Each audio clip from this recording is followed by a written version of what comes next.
You're not stuck. You're undecided. One decision made with finality, one bridge burned with no path back, can birth the man you were always meant to become. Every man who ever built an empire first lit fire to his exit path.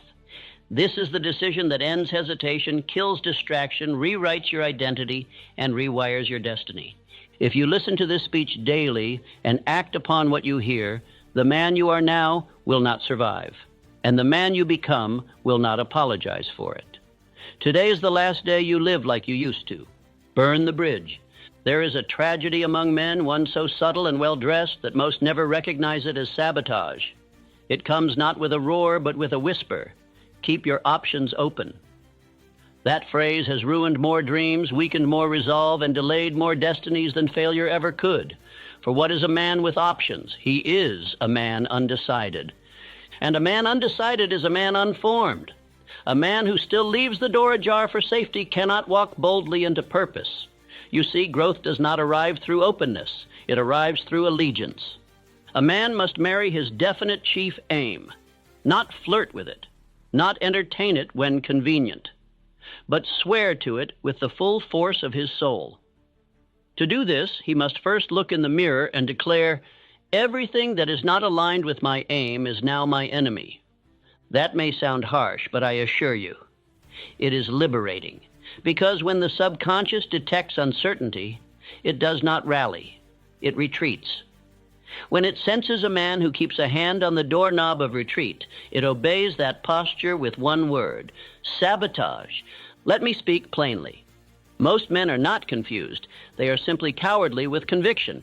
They do not lack intelligence. They lack finality. They call themselves flexible, open-minded, realistic. But what they are is undecided.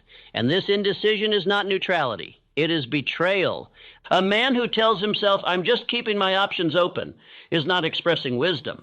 He is announcing that he fears commitment. He is saying, "I want the rewards of devotion without the cost of surrender." And such a man will never taste greatness, because greatness never arrives where the door is left ajar for compromise. Look at Andrew Carnegie. Did he stumble into steel by accident? Did he hesitate when the moment called for domination? He closed the door on fallback options. He chose his arena, fortified his vision, and eliminated ambiguity. He did not entertain side hustles or safety nets. Why? Because a man divided cannot conquer. His success was not just in his strategy, it was in his singularity.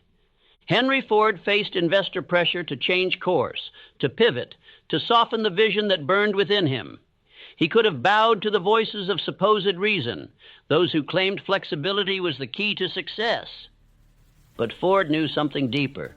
Flexibility in conviction is spiritual treason. He was not building to survive the economy of the moment. He was building for history. He did not give his mind the comfort of options. He gave it the clarity of command. Until a man declares, "There is no plan B," he does not own plan A. He merely dates it, keeping one foot in comfort and another in courage. And that tension destroys progress. I will now speak to your inner world, the subconscious realm where your decisions are interpreted, not by the words you say, but by the actions you obey. The subconscious does not respond to inspiration. It responds to repetition and finality. When you leave an option open, it interprets that as your true aim. It says, "Ah, I see, this man is not serious. He has not sworn his allegiance. He still doubts." And when the subconscious doubts your decision, it will find creative ways to sabotage your effort. It will slow your progress, increase your fatigue, and heighten your emotional fragility.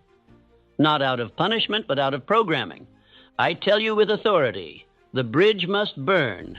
Burn the idea that you can serve two lives, the one you dream of and the one you tolerate. Burn the idea that being open makes you wise. It does not. It makes you a target. The man who lives by open doors invites the winds of confusion.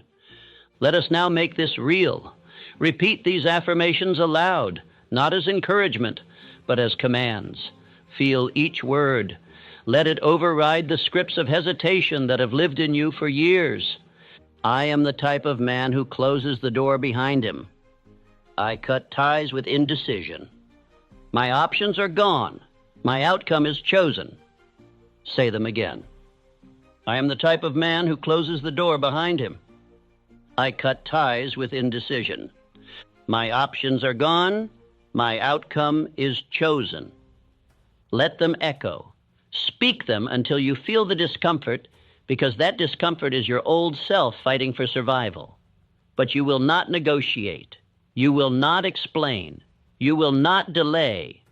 You see, when a man finally closes the doors that no longer serve him, a strange thing happens. The noise fades. The mind quiets. Energy consolidates.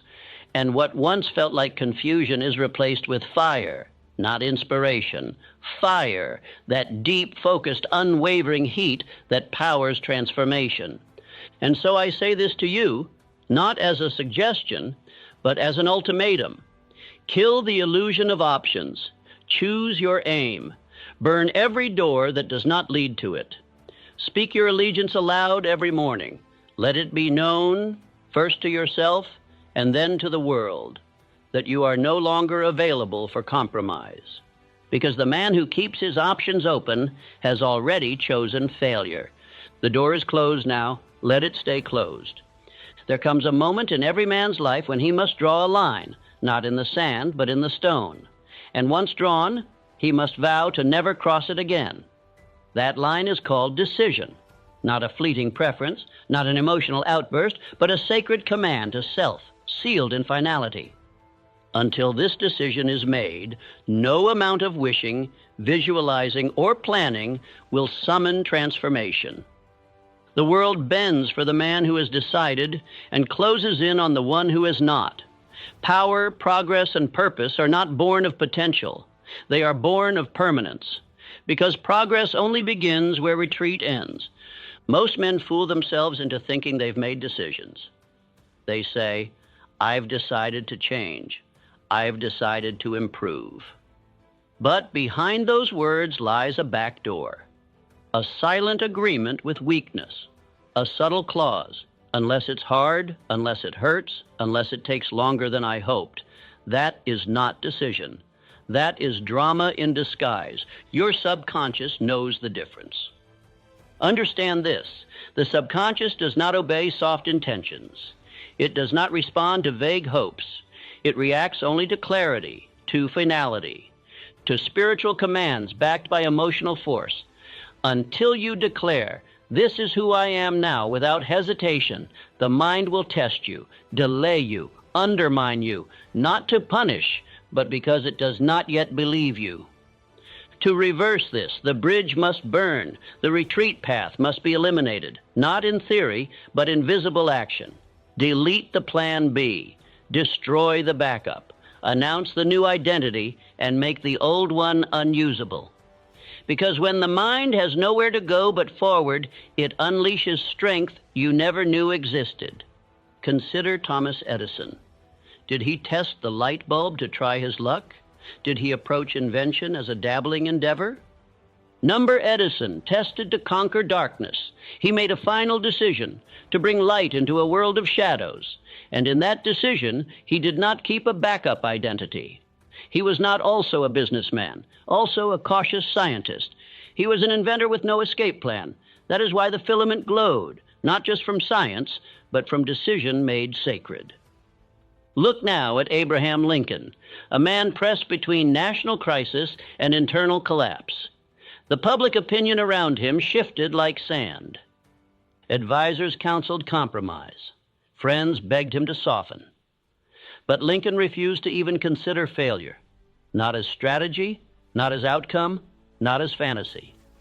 He decided that the Union must be preserved, and once he made that vow, he removed the idea of reversal from the equation. That is why history remembers him not just as a leader, but as an immovable force. This is the secret the world does not tell you. The man who decides does not wait for permission. He commands himself, and his subconscious listens, not because he is loud, but because he is final. I tell you, the mind is not a servant to your emotion. It is a servant to your command, but only when the command is absolute. A wish is not a command. A hope is not a vow. A goal is not a decision. Only when you say, "This is what I will do, no matter what," and act in alignment with that declaration, does the brain begin its real work. You may ask, "But what if I fail?" Then you have not yet decided. You are still debating, still leaving a crack open in the door, still preparing a justification for retreat. Close it now. Because when the decision is real, when it touches your identity, failure becomes irrelevant. Not because it can't happen, but because it no longer holds power. You do not move to succeed. You move because it is who you are now. Do you understand? You are not becoming disciplined. You are now the man who is disciplined. You are not hoping to build. You are the builder. You are not waiting for belief. You believe, and therefore you move. Let us seal this part with the words that will realign your soul to the law of finality. Repeat these affirmations aloud, not like a schoolboy, but like a king announcing law to his realm. I am the type of man who obeys final decisions. I do not waver. I do not wait. I do not wish. My mind obeys clarity, not confusion. There is no path but forward. Retreat is not in my vocabulary. Again with force, I am the type of man who obeys final decisions. I do not waver. I do not wait. I do not wish. My mind obeys clarity, not confusion. There is no path but forward. Retreat is not in my vocabulary. Now breathe. Let the echoes of these words burn the bridge behind you. Let them remind you that you are no longer a man with options. You are a man with orders, self-given, self-enforced, self-fulfilled. The world does not give to the man who tries. It yields to the man who decides. A man cannot serve two masters. He cannot speak in the tongue of his future while entertaining the whispers of his past. This is not philosophy. It is law, the law of identity, the law of personal rebirth.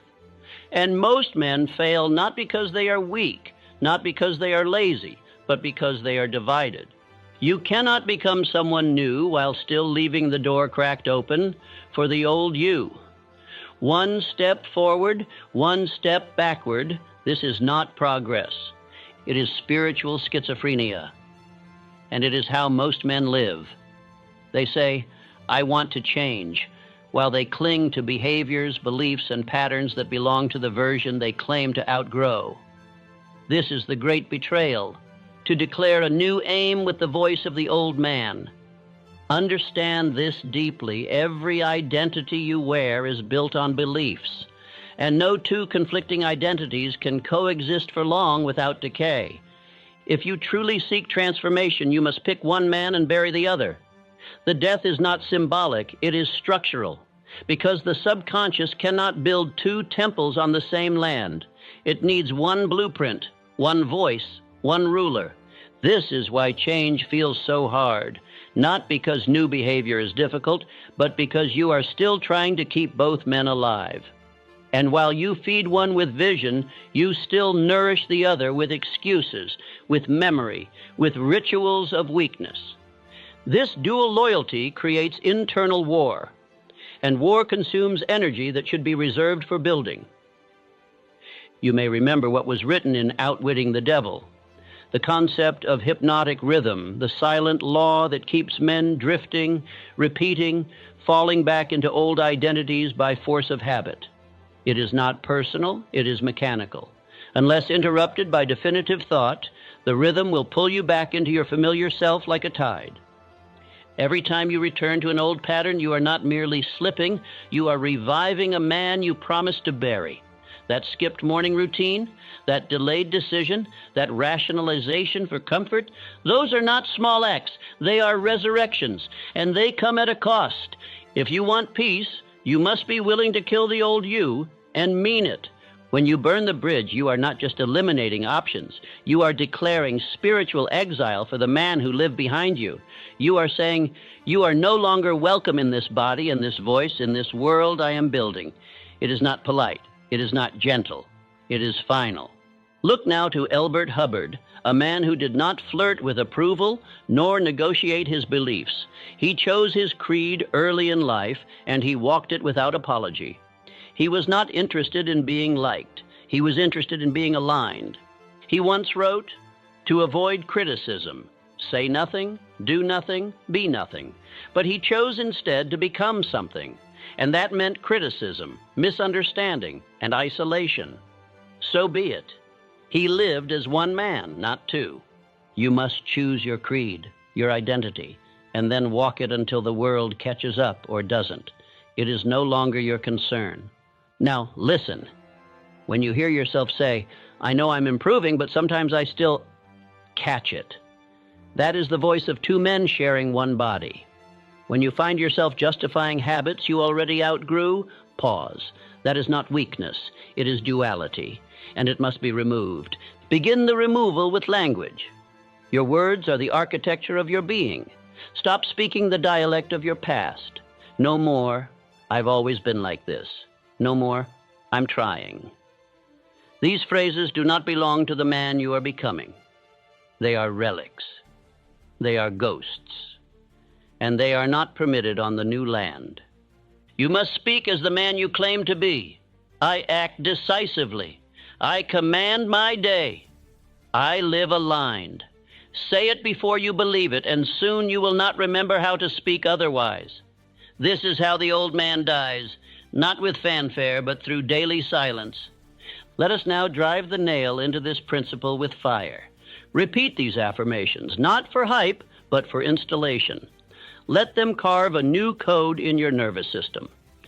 I am the type of man who replaces memory with vision. I no longer speak the language of my former self. I am becoming and unbecoming simultaneously. Again, with certainty. I am the type of man who replaces memory with vision. I no longer speak the language of my former self. I am becoming and unbecoming simultaneously. Breathe them in. This is not motivation. It is instruction. Spoken by the version of you that refuses to drift. Spoken by the version of you that knows one truth above all. You cannot be two men. You must decide. One must rise, one must vanish, and from this day forward, only one man will walk. Most men believe the bridge to their old self is behind them, some ancient structure they once crossed and never returned to. But in truth, they rebuild it daily, quietly, privately, with excuses. Excuses are not harmless. They are not simply delays or moments of weakness. They are construction materials. Each one is a beam, a nail, a plank laid down toward the very version of yourself you swore to leave behind. And the more you excuse, the more robust that bridge becomes, until, without realizing it, you've rebuilt a pathway you thought you destroyed. I'll start when I'm ready. Now's not the right time. I just have a lot going on. I'll see how I feel. These are not phrases. They are blueprints. Blueprints for a life that never changes. Understand this. Every time you delay, every time you justify stagnation, every time you soothe yourself with a valid reason, you are not just pausing your progress, you are resurrecting your past. You may tell yourself you're just being patient, just being wise, just being realistic, but this is self-deception dressed in polite language. What you are really doing is saying, I still want a path back to comfort if this gets hard. And that is not transformation. That is drift. Burning the bridge means you destroy not only the physical paths that lead back, but the mental language that makes those paths seem reasonable. You tear out phrases like, I'll try. You eliminate, maybe someday. You cut out, if it works out, because these are not soft. These are not cautious. These are sabotage. A man who is serious never speaks in possibility. He speaks in certainty. Let us remember Charles M. Schwab, who rose from the steel mills to become president of Carnegie Steel. He was not a man who tolerated even the suggestion of limitation. When advisors or colleagues presented caution over expansion, he dismissed it, not with rudeness, but with finality. He understood that even one seed of hesitation could infect a vision. He guarded his mind, and the minds of those around him like a fortress. Schwab did not let language linger that didn't build, and neither can you. You must become a guardian of your own vocabulary. If a phrase does not align with certainty, strike it from your speech. Excuses may come from fatigue, from pressure, from fear, but that does not make them truth. They are noise. And the man who would build something sacred must learn to ignore noise. Here is the trap. Excuses often sound intelligent. They masquerade as wisdom. They come disguised as planning, as strategy, as humility. But they are none of these things.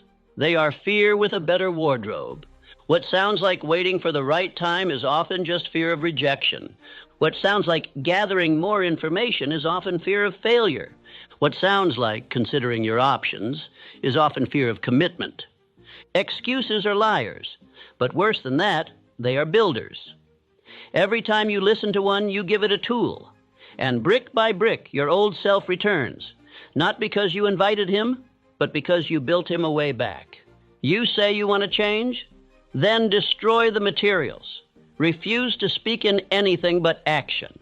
Let people call you rigid, even extreme. They don't understand the war you're in, and they do not have to. From this point forward, you will not speak in options.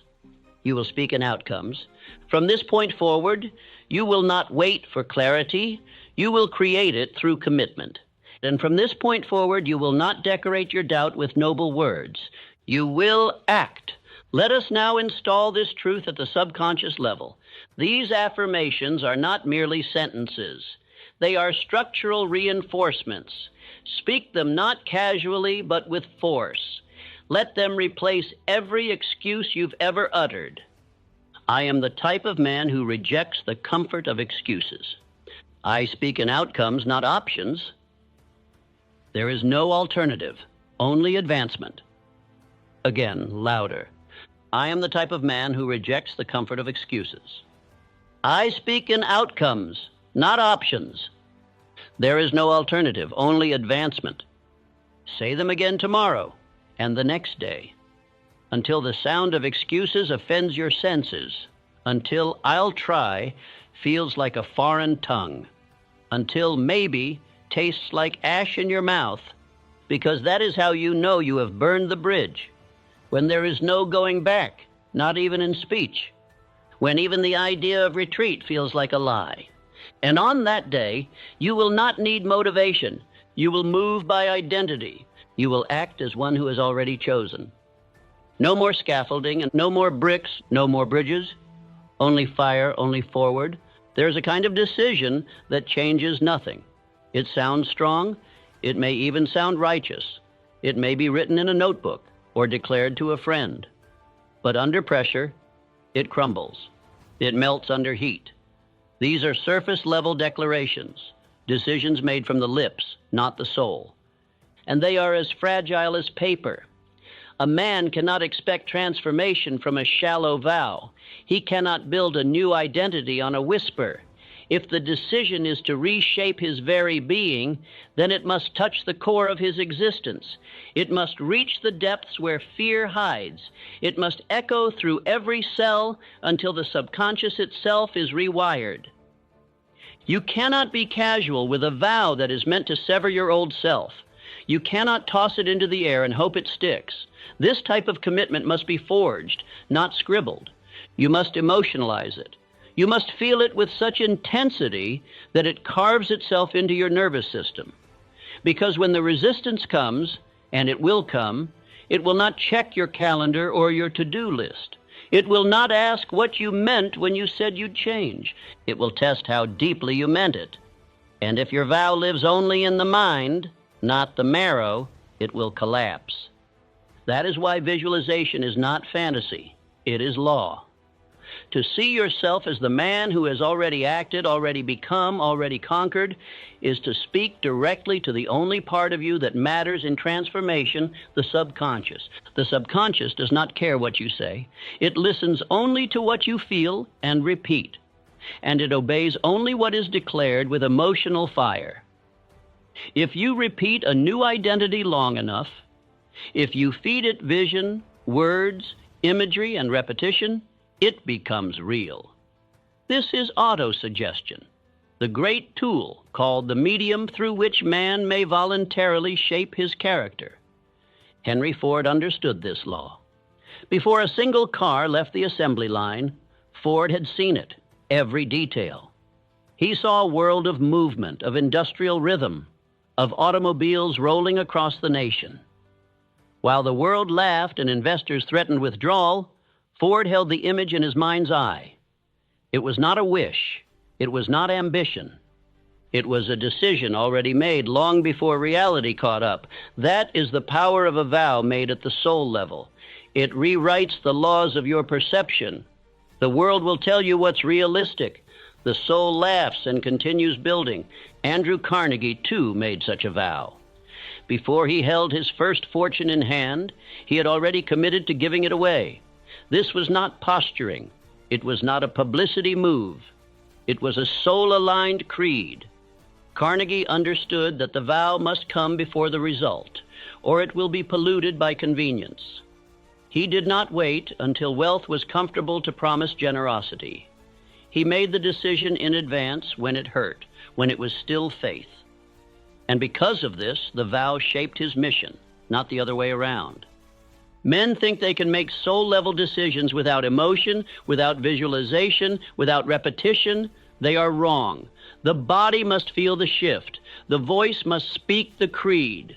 The imagination must walk the future like it already exists. This is not magic. It is mental craftsmanship. It is the only way to bend reality. So now ask yourself, have I made a vow or merely written a goal? Have I declared war on my old self, or am I simply making notes? Have I felt the decision in my chest, or only in my calendar?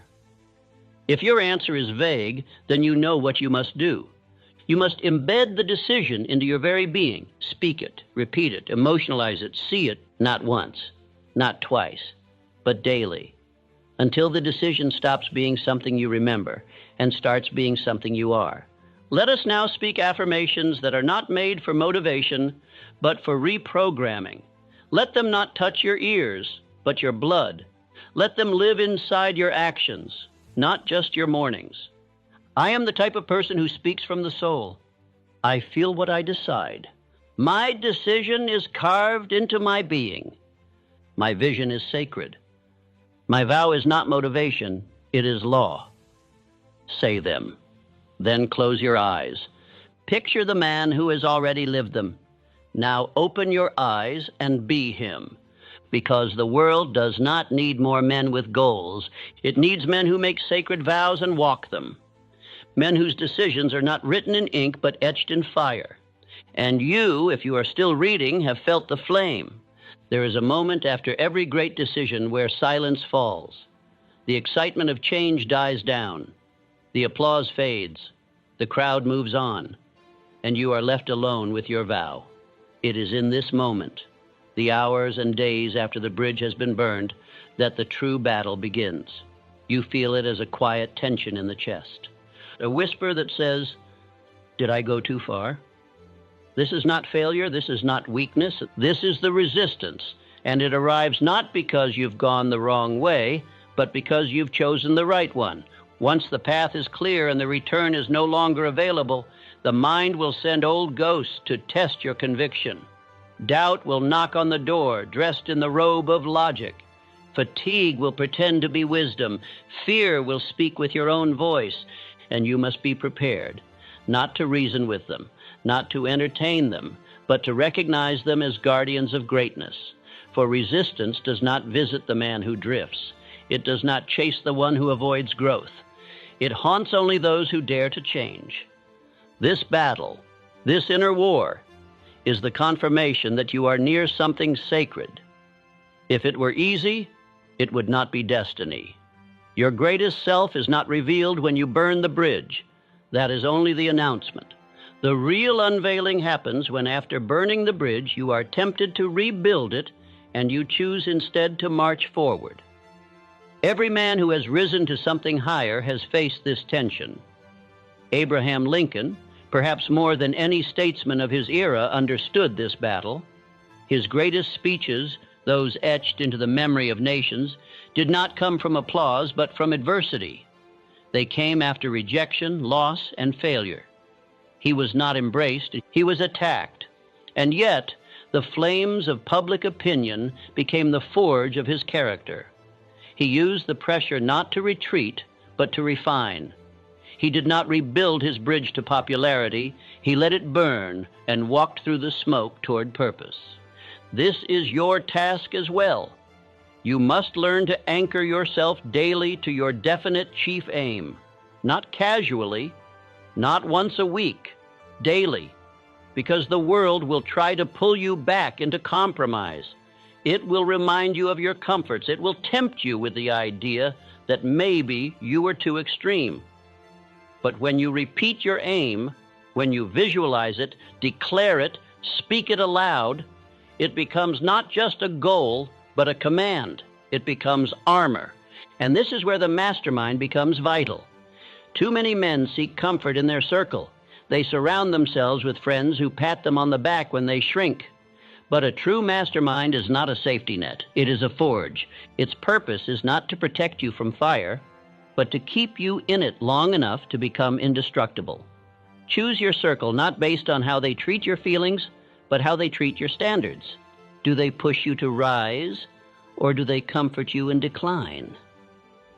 The battle after the bridge burns is not a sign of weakness. It is a sign of meaning. If you feel resistance, do not shrink. Smile. It means you've touched something real. It means you've left the land of drift and entered the realm where few walk.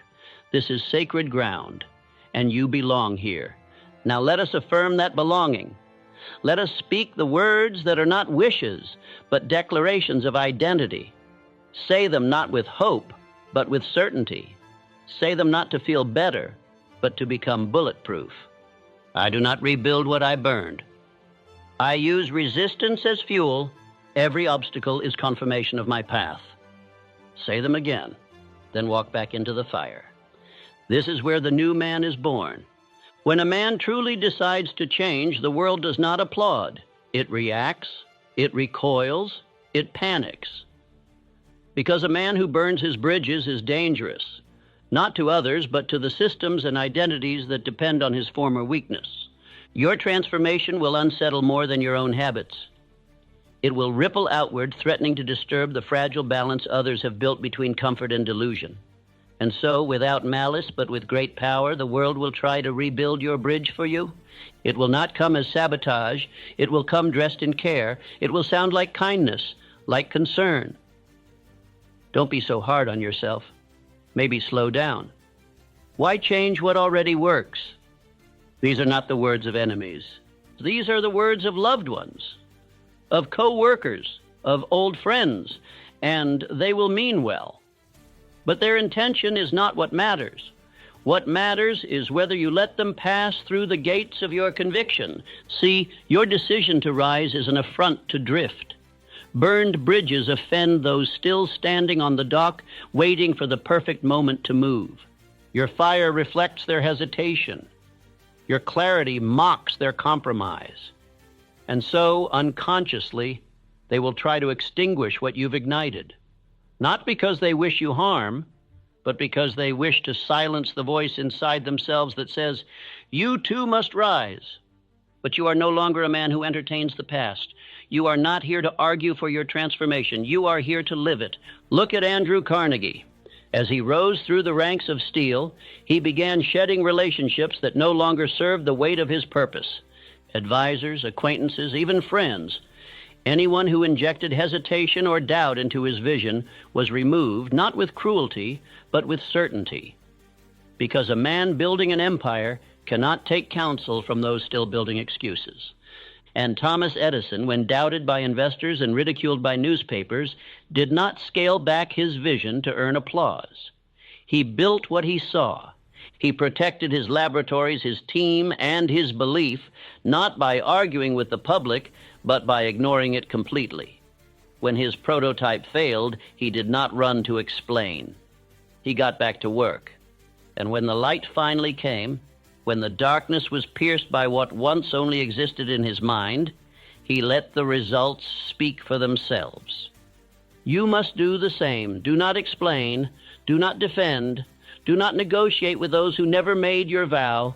You do not owe anyone your old self, and you do not need permission to become new.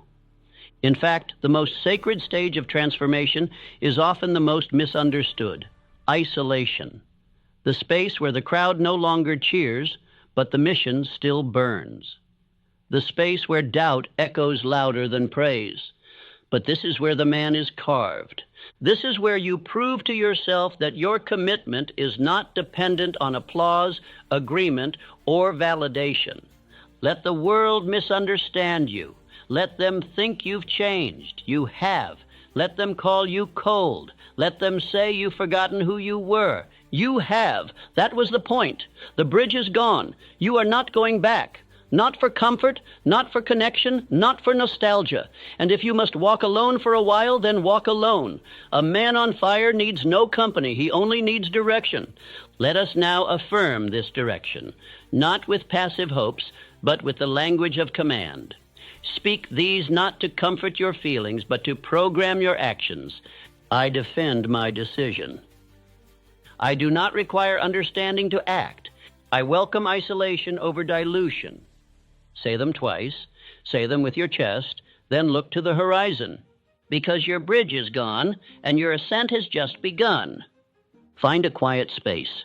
No distractions, no voices, just you and the truth. Take a blank sheet of paper and at the top write the title, Excuses That Have Kept Me Small. Now, without filters, without shame, begin to write. Write down every justification you've ever whispered to yourself when faced with the work of your destiny. Write every soft lie that lets you drift instead of build. Every I'll start tomorrow, every maybe it's not the right time, every I'm not ready yet. Dig them up. The ones you said last week, last year, and the ones you've rehearsed so long they feel like personality. No one will read this but you, so don't hold back. List every excuse like you're testifying before the judge of your own life, because you are. Now pause. Look at what's on the page. See the architecture of your own prison. These words, these innocent phrases have cost you time, confidence, progress, purpose. They have stolen years you will never get back. Now, speak them aloud, one by one. Let them hear the tone of your voice, the weight of your conviction, and as you say each one, declare after it, this is not who I am anymore. After the final excuse, fold the paper in half, then fold it again, and as you do, say aloud, this chapter is closed. The man I was no longer lives here. Now burn it, safely but decisively. Watch it turn to ash. Watch your excuses vanish as smoke in the air. And as the flame consumes the page, stand tall and repeat this. I am not the man who speaks these anymore. I speak in decision, I act in purpose. The bridge is burned, and I will not rebuild it. Breathe. You are lighter now, not because the work is over, but because you've just removed the weight of deception from your shoulders. Now go, build forward. You owe nothing to hesitation. You owe everything to the fire. There will come a day, if you stay the course, when you will no longer remember the man who hesitated. You will no longer relate to the one who questioned his own power, who moved with apology, who asked permission to rise. The past version of yourself, the drifter, the doubter, the one who talked more than he built, will no longer have a seat at the table of your life. You won't feel the need to explain your change. You will be the change. It will echo in your posture, your voice, the intensity in your eyes. You will walk into a room and say nothing, and yet the atmosphere will shift, because the man who stands there is not available for confusion. He is not open to interpretation.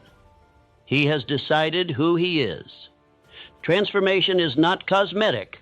It is not louder clothes or more impressive words. It is identity, a total rebirth at the root. You have burned the bridge. You have rewritten your language. You have denied the world your former version, and in doing so, you have become undeniable.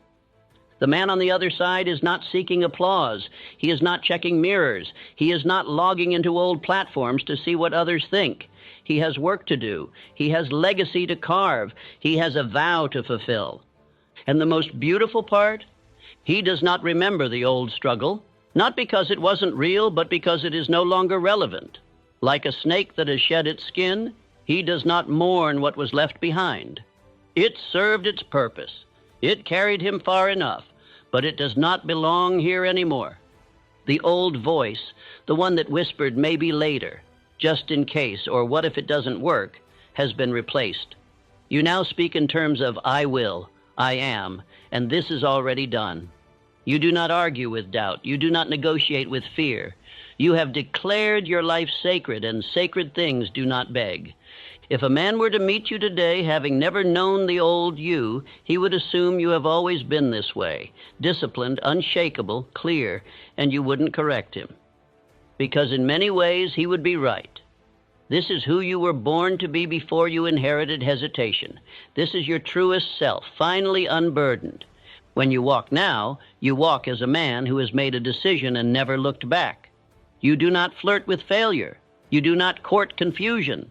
You have embraced the loneliness that comes with elevation and found strength in your solitude. There will be a moment, so quiet yet so powerful, when you will look in the mirror and realize, I don't recognize the man I used to be, and I do not grieve him. That is the moment you've been working for, not praise, not applause, just internal certainty so loud that the rest of the world becomes irrelevant noise. You have crossed the line. The man on the other side is not a version of the old man upgraded. He is new, entirely. And he did not come here by chance. He was summoned through vision, sacrifice, fire, and repetition. Welcome to the other side. To reinforce this new reality, you must now design your self-concept consciously.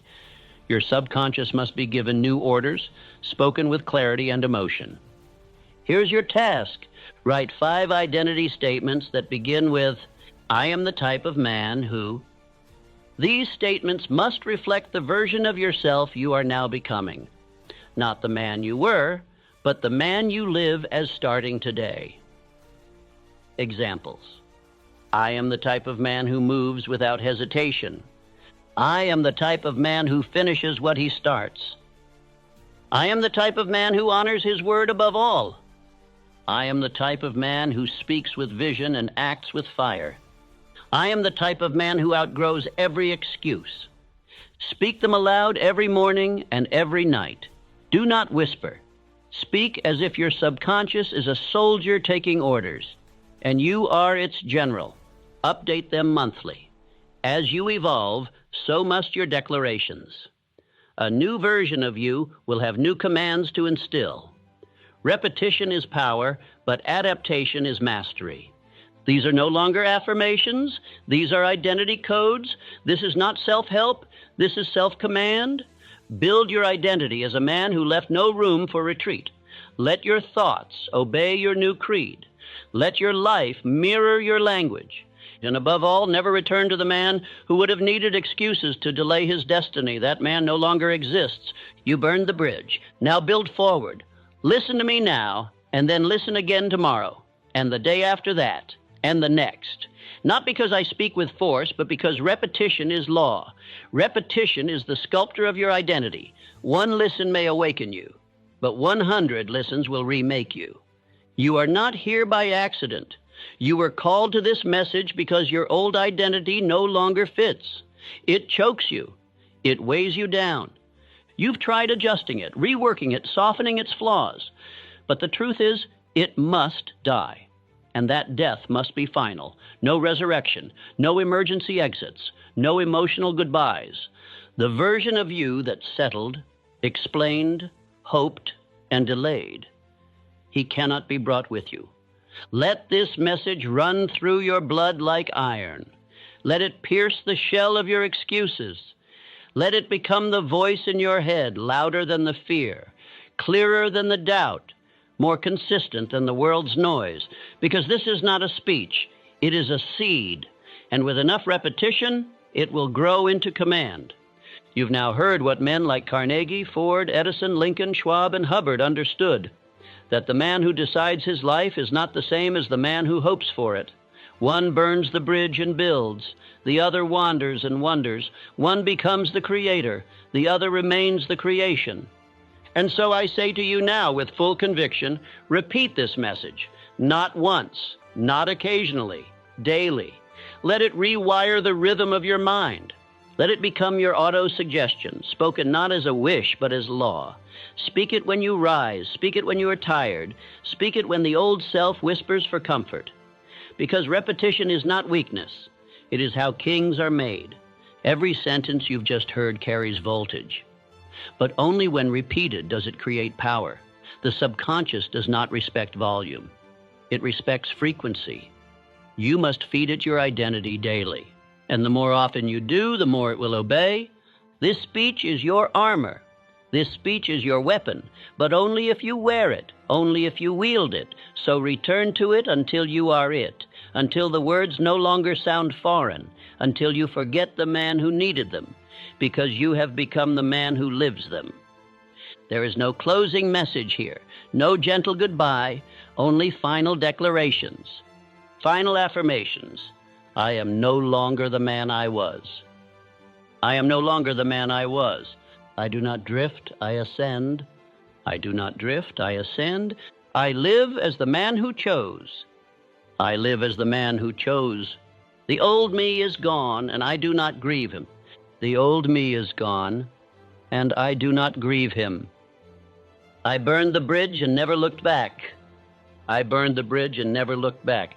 Now play it again, and let the fire begin.